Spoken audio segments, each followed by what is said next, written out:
guys! Welcome back to my channel. So for today's video, I will be showing you how to make your own baked sushi.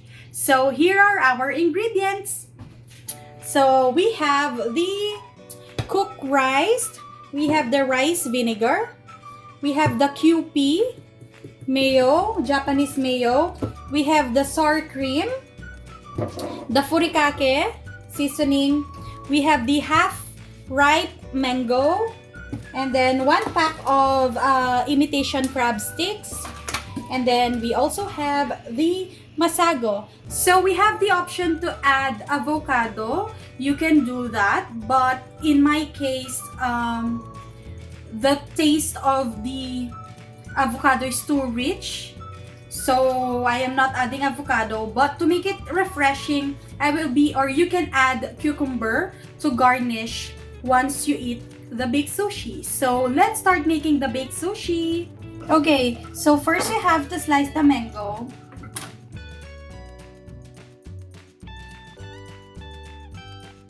Okay, next, I am using this cloverleaf crab. So it's in imitation crab sticks. It's 227 grams. Since these are imitation crabs, they are actually strips. So let's just separate the strips and then cut this into 3. Like this. And then once you already see the strips, just tear it apart. This is kind of tedious, so if you don't have the patience, you can just chop it. You do this and then cut into 3 and then spread. So I have 3 strips here and then slice them thinly.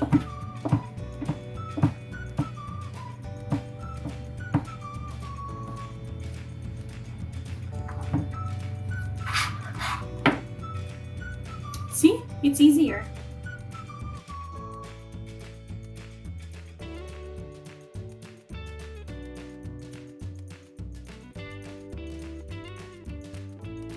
Okay, so let's start.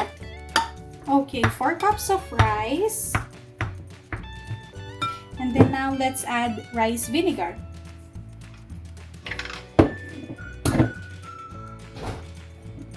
Probably about 3 tablespoons.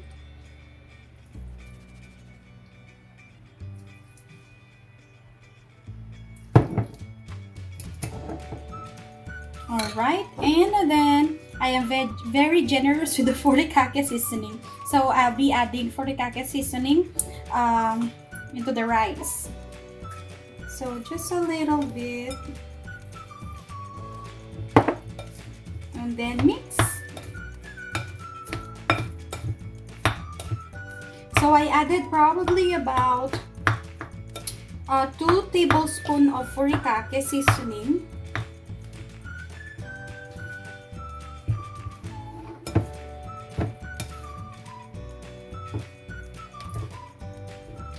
And then if you feel like adding more Furikake, that's okay. But we will be putting Furikake on the toppings later on. Okay, I think this is good. For the crab sticks, let's transfer it to a bigger bowl. It's because we will be adding a little bit of Kewpie and sour cream. So for the sour cream, let's add 1.5 tablespoons, and then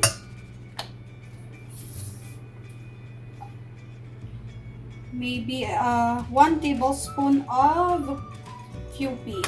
Just add a pinch of salt, then mix. Okay, so this is how it looks like. Okay, we're done with this. Let's set this aside. Now let's assemble the baked sushi. This is the size of the tray that I will be using. So now let's put on the rice.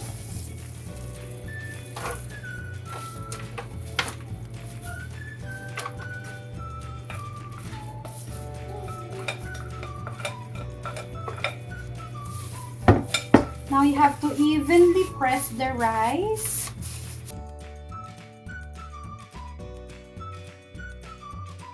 Next, we add the mangoes.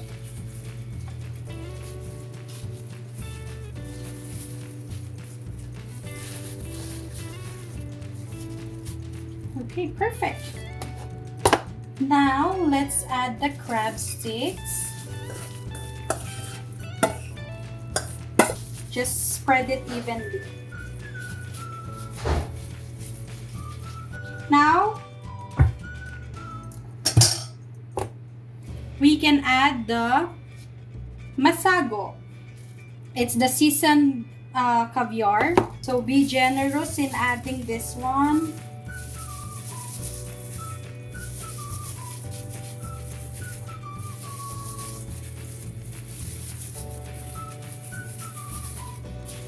Now, let's pour in some Furikake.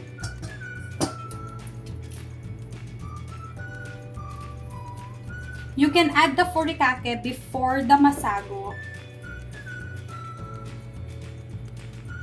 For color's sake, you add the Masago right after the Furikake. But let's just add more of the Masago. And then some Kewpie.